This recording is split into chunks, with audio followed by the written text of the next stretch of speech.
স্বপ্ন কারোর সাথে শেয়ার করতে নেই, যেটা মানুষ ঘুমিয়ে ঘুমিয়ে দেখে এটাও স্বপ্ন, আবার আরেকটা আছে যেটা মানুষকে ঘুমাতে দেয় না, ওইটাও স্বপ্ন, ওইটার ভিশন বলে। এই দুইটার একটাও কারোর সাথে শেয়ার করতে নেই। এর কারণটা কি? কারণটা হচ্ছে স্বপ্নের ব্যাখ্যা যেমনটা করা হয় তেমনটাই হয়।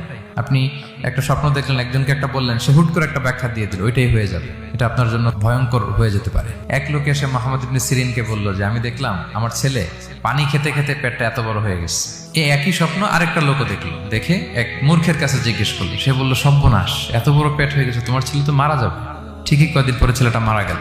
আর একই স্বপ্ন দেখে এই লোক মুহাম্মদ ইবনে সিরিনকে জিজ্ঞেস করেছিল, উনি বলেছেন যে তোমার ছেলে তো অনেক বড় আলেম হবে। ঠিক তাই হয়েছে, ওই ছেলে অনেক বড় আলেম হয়েছে। এই ভিশনও শেয়ার করা যাবে না কারোর সাথে। বিশাল বড় একটা কিছু প্রজেক্ট নিছেন, শুরু করার আগে আপনি বলে ফেলছেন, শেষ, আর এটা হবে না।